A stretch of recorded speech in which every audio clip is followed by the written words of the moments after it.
so, you know, with fuel prices as high as they are, the electric vehicle is something that I think will be of interest to a lot of folks. So, David, do appreciate you talking to us today. Good morning. I'm David Grissom. Greg, I'm glad to be on this program and to go over a few of these items. I spent 22 and a half years in the military, and then I worked in maintenance the entire time I was there. I was in aviation for 2 years, and in aviation they use a lot of vehicles and things for carrying baggage, towing aircraft, doing items and things. Doing this, I kept in mind that there is many electrical items out there that might be converted into commercial use or into family type situations. And this is the truck, and we're going to start with the motor situation. We've removed the radiator, the old motor, and we've taken out everything that was not to be used in the conversion. We also removed the heaters. We have an electric heater that goes in to place the heater. This motor here is a GE motor. It's specifically made for electric vehicles. And this motor here has a horsepower range of 108 to it on full torque at 800 RPMs up to 5,000 RPMs. And it also will run under about 72 volts at 28 horsepower at about 4,000 RPMs. I just made the adapters and made the conversion to the transmission, and you can see it's just a flat plate with a direct drive into the transmission. Now we remove everything in the vehicle that is excess weight. When this vehicle is completed, there'll be a row of batteries across here of about 4 batteries. They will be, the electric controller will be sitting above it, and it works right off of your regular gas feed throttle. This vehicle has manual brakes, but if we have a vehicle that ends up, it's got a brake booster and it has power brakes, that booster, we have an air vacuum pump that goes onto this system that maintains that as a safety item to make sure you have full braking. We enclose the whole front end with the exception of the turn signals and the headlight. You don't need any air going across the electric motor. It picks up enough air underneath the vehicle, and it also helps keep the vehicle stable. It also makes the vehicle work better without having any moisture, rain, or any wind coming through there.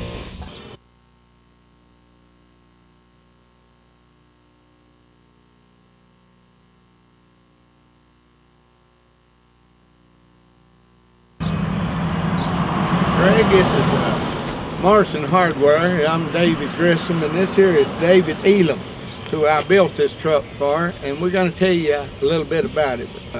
Let David say something if he wants to about the vehicle. He's been driving it now for what, about 8 months? Oh, really a little more than that. Almost, probably about a year and 4 or 5 months, and I really enjoy it. Not stopping at a gas station. It gets up around, I usually drive at 40 to 55 miles an hour. It'll go faster than that, but we kind of hold it around 50 and drive it back and forth to work almost every day. It's got a range of about, you can go about 40 miles on the range on a charge. Just plug it up overnight when we get in, and it's ready to go the next morning. That's about all there is to it. It's runs on 19, I think, 6-volt batteries, but technology's coming up for maybe a better battery that won't take as many and go longer, and weight. Weight is what holds you back on those 19 batteries. They weigh a lot, so cut your range down, but when they come out with the newer technology on the lighter batteries, they'll be able to go a lot further. Everything else works on the truck just like it normally did, except the heater. I got a little electric heater, but I don't have a water heater, but besides that, everything else is about the same.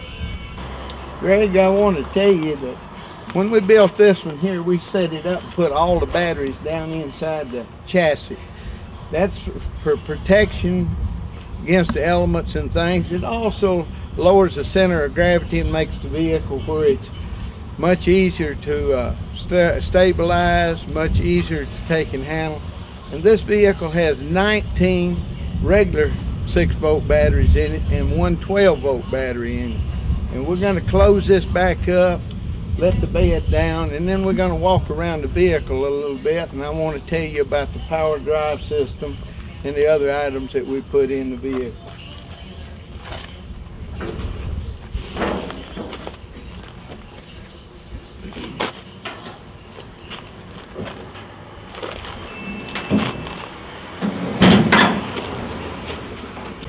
We also have the power drive unit here that is connected to the throttle control, which is just like your carburetor on your vehicle.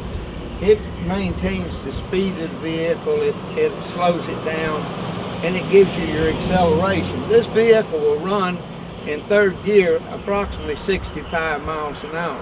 Something I was going to tell you before, these vehicles do not have to use fourth or fifth gear. They work better and use less electricity to run the motor at high RPM, but run the vehicle at a constant speed. If you want to run 55, you just take and put it in third gear and you can take off. You can take off from a dead standstill either in first, second, or third gear, or you can stop anywhere, put it in reverse and back up. It's just like your regular vehicle with a gasoline engine. We also put a lot of safety items in this vehicle. I put in all these vehicles and things, from the battery controls and things, a disconnect, just like you have on fork trucks and all safety items. But you can disconnect these, you can raise the motor control box, you can take it up and take a look at it.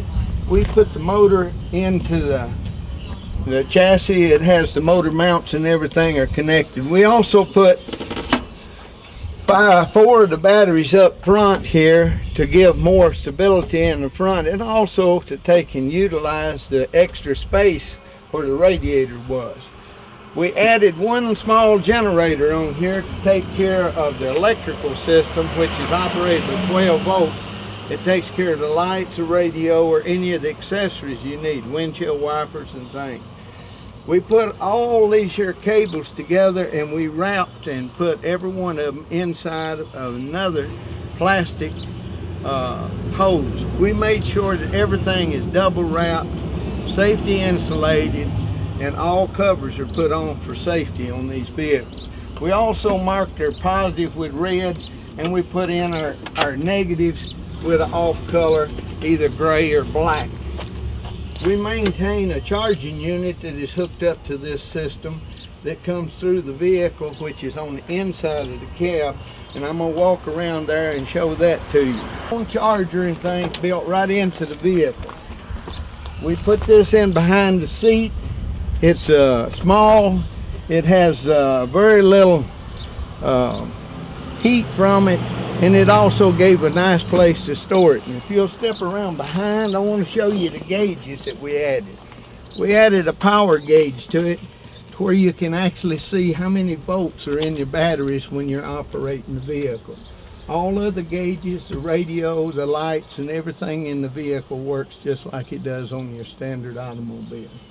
I'd like to take and close everything up, and I'd like to take you for a ride, and we'll take a ride through the city of Morrison.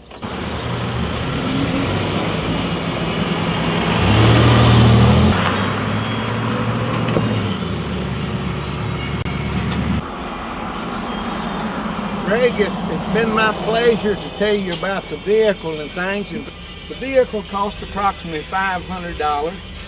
He's put new tires on it. We did some brake work and we've gone over the vehicle. To convert this vehicle and things, it run about $3,800 to $4,000.